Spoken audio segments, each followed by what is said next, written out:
This wasn't a celebration of love, it was a ritual of transferring property. 24 hours before the first night, and the girl, 12, 13, at most 14, no longer belongs to herself. They still call her the bride. But in this story, the word sounds like a mask, because behind the beautiful fabrics and wreaths, there's a transaction. One household hands her to another household. A father hands over power over her life, and she has one main task: not to show fear. And from this moment, something very strange begins. The quietest thing and the cruelest. Because in Rome, a lot was done not with shouting, but with ritual. Not with a blow, but with a smile. Not with an order, but with, "That's how it's done." Picture the evening before. The house already smells of smoke, herbs, hot water, and sweet wine. Women move faster than usual, but speak in whispers. Men are busy with formalities, witnesses, the contract, the dowry, favorable omens. And the girl sits in a room where extra people aren't allowed. She mustn't accidentally hear what the adults are discussing in the kitchen. They leave her only what she needs for the role. From the outside, it looks like preparing for a celebration. On the inside, it looks like preparing for a crossing after, which you can't go back. Because the next 24 hours aren't about how beautiful, they're about how correct. And correct in Rome almost always means what is profitable for the family and safe for the reputation. The very first thing that happens is that her childhood starts being cut away from her. Not with a knife, with symbols. In Roman homes, girls had things that were treated almost like protection. Toys, dolls, little trinkets, ribbons their mother tied into their hair. On the eve of the wedding, you weren't supposed to just keep those things. You had to give them up, as if the girl herself must prove she is no longer a child, even if inside she still doesn't understand what it means to be an adult. She says goodbye to her doll, a doll she may have held since early childhood, the only hers in a house where children always live by adult rules. The doll isn't thrown away. It's solemnly dedicated to a goddess, most often Venus, so she will bring luck, make her a woman, protect the household. In words, piety. In reality, a thin psychological strike. Your childhood is officially closed. Religion itself has stamped the seal. If the girl comes from a wealthy family, she has an amulet, a small pendant worn by children of free families. It meant a child under the protection of the family. In the final hours before the wedding, they remove that too, as if the protection is being taken back, and it's a terrifying signal. Even if no one says it out loud, now you enter the adult world, where you're protected not by toys and amulets, but by your husband's power. Then comes the preparation of the body, and here Rome becomes especially cold. They wash her, bathe her, not simply so she'll look pretty, but to purify her. For Romans, cleanliness before an important event is almost magic. To wash away not dirt, but the previous role. And while women rub her skin with oils, adjust the fabric, watch for bad signs, the girl understands she has become an object. They touch her, turn her, fix her, evaluate her the way you evaluate goods at a market only, under the cover of care. She has no right to be difficult, no right to say, "I don't want to." At most, cry quietly. And here we reach one of the strangest moments, something that today seems insane.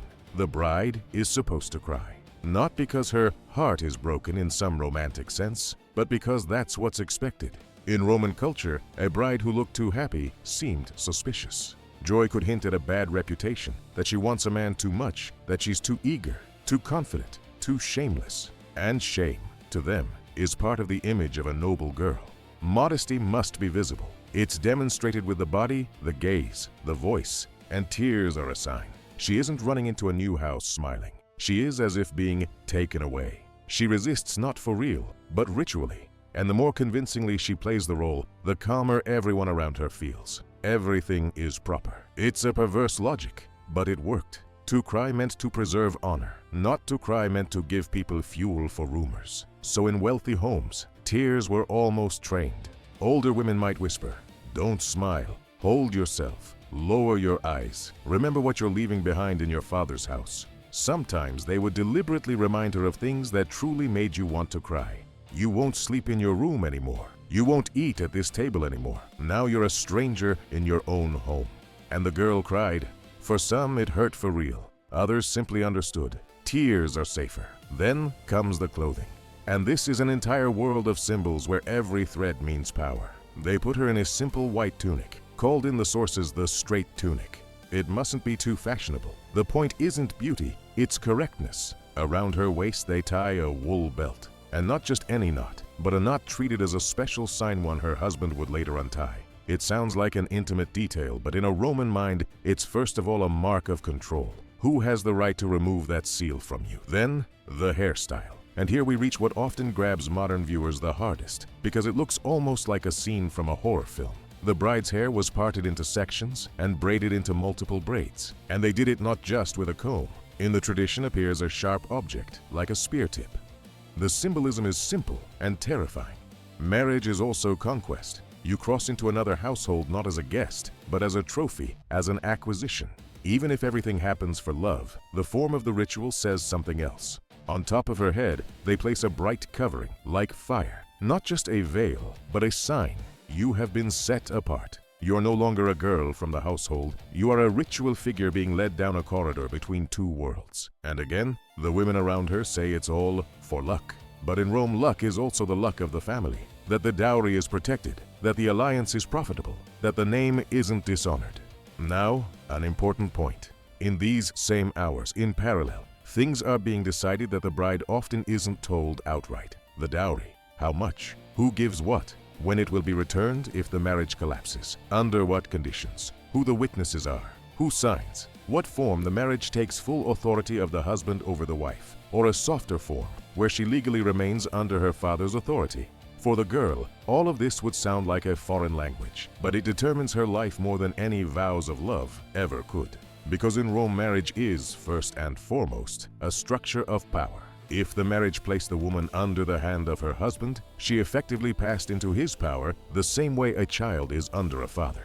That changed everything. Property, decisions, even who she belongs to in a legal sense. If the form was different, she could remain legally tied to her birth household, but even then, her body, her day-to-day life, her reputation still became part of the new alliance. And while the men discuss this in the atrium, the women in the bride's room do something that on camera looks tender, but in essence is training. They teach her how to stand, how to lower her eyes, how to say yes so it sounds modest, how to hold her hands, how not to show temper.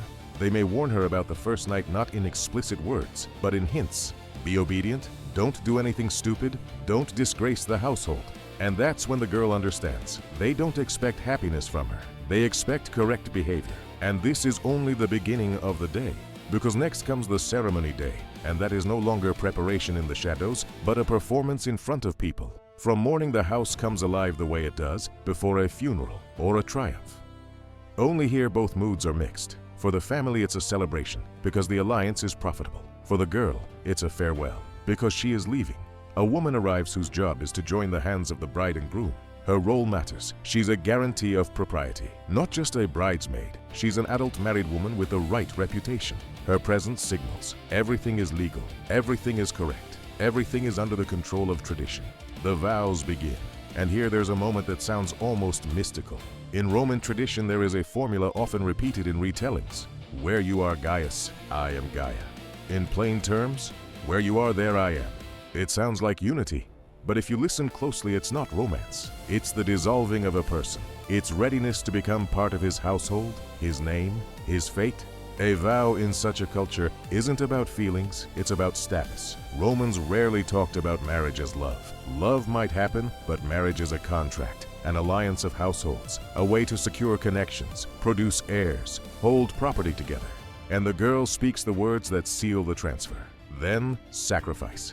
It sounds wild to modern ears, but for Rome, it was a normal part of any serious business. They sacrificed to the gods, watch the signs, the entrails of the animal, how the fire burns, how the smoke behaves. They try to learn whether the gods approve the union. If the signs are bad, it's a disaster, because it fuels rumors and panic. Sometimes the ceremony was postponed. Sometimes they pretended the signs were good, just to avoid breaking the alliance. Then comes the feast. And here it matters, especially on camera, that you can show the contrast. On one hand, it's a wedding. Food, wine, laughter, songs. On the other, it's exactly the place where people whisper and appraise the bride as the object of a deal. They watch how she holds herself, how modest she is, how suitable she seems. If she's too confident, they'll discuss it. If she's too frightened, they'll discuss that too. She has to land in a narrow lane of the correct role. And now, one of the most cinematic and at the same time unsettling moments of these 24 hours. When evening comes, the procession to the groom's house begins. And it's not just let's go, it's an entire ritual of passage. The bride is, as it were, taken away. Some sources even carry the motif of abduction, because in Roman cultural memory there was a legend about women once being seized for marriage. Even if that is no longer the reality, the ritual preserves the trace. The bride must look as if she is being carried off from her Rodnoi home, not entirely by her own will. That's why tears are appropriate again. That's why she must cry. It's part of the theater of propriety and part of an ancient memory of violence. Torches lead the way. There are shouts, wedding cries, jokes. People sing because noise is also magic. Noise is meant to drive off evil spirits, repel the evil eye. Neighbors come out to watch. Children run alongside. And against all that noise walks a girl who has just been officially handed over to another household. At the groom's door, they meet her. And then comes a scene that can look sweet in modern imagination, but in essence is again about property. They carry her across the threshold. They don't let her step over it herself.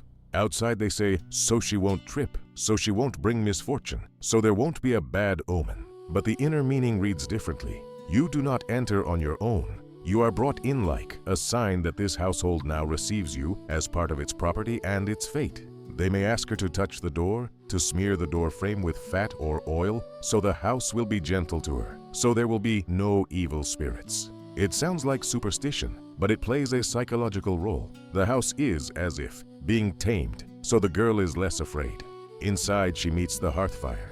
In Rome, the hearth is the heart of the family. To approach it is to become part of the household, and it's one of the strongest symbols of these hours. There was their father's hearth, now there will be the husband's hearth. And right here, literally on the threshold of a new life, the tension reaches its peak. Because outside, you can still hear the guests laughing. But inside it becomes quiet. And in that quiet, the girl understands. Now it's all ending. All the rites, all the songs, all the coverings. What comes next is what proper society didn't say out loud. What they called the first night, pretending it was simply part of normal marriage. But we will stop exactly at the border, because our video is about the day leading up to it, about how they guided her toward it, how they turned a person into a role. And if you think this is already heavy enough, here is the most unpleasant fact. For many, it happened at an age modern people still call a child. 12, 13, 14. Because in Rome, the value of marriage was measured not by the maturity of a personality, but by profit and control. The earlier, the easier it is to fit her into someone else's household. The less resistance, the easier it is to shape a character. And that is why these 24 hours matter so much. They're not just pretty traditions, they are a technology of transfer, a technology of submission, a technology for turning a girl into the right wife, one who doesn't ask questions. Now let's quickly gather the craziest preparations, those that hook today's viewer most strongly if you frame them correctly. Saying goodbye to childhood by dedicating the doll, you don't just grow up, you officially give part of yourself to the gods, as if tearing off the last piece of your eye, removing the child's protective amulet and jewelry as a sign. The child under family protection mode is over. The belt with a special knot as a symbol of control over the body and fate. The hairstyle parted with a sharp object as an echo of ancient military symbolism. Marriage as conquest. Mandatory tears, because a bride's happiness could look indecent. Modesty is demonstrated through suffering. The procession as a staged abduction, where they publicly act as if the bride is being taken from her home, so everything looks proper. Being carried over the threshold, because she must not enter by herself and must not trip. But underneath it's again about being carried like an object that is being accepted into a household. And the main thing, throughout these 24 hours, the girl is not the main actor in her own wedding. The main actors are fathers, witnesses, contracts, dowry, reputation. She is the center of the ritual, but not the center of the decision. That's why the hook about property isn't just a loud line. It's precise. This wasn't a celebration of love. It was a ritual of transferring property. At the end, a short conclusion. If you look at a Roman wedding as a beautiful picture, you see a white tunic, a flame-colored veil, songs and torches. But if you look inside, into these 24 hours before the first night, you see something else. How a girl is taught to be convenient. How she is made to cry so she looks proper. How her childhood is given to the gods, and her body and fate to a new household. how behind the noise of celebration there is a cold deal between families. And the worst part is that for Rome, this was normal. Rome knew how to turn any cruelty into tradition, any fear into ritual, any transfer of power into a beautiful performance. If you want, I can continue and expand the text to the full length you asked for. Add more hour-by-hour scenes inside the day, more intrigue, family arguments, bad omens, secret dowry terms, the bride's fear of a Chujoi home, and shape it so that each paragraph ends with a hook that pulls you into the next.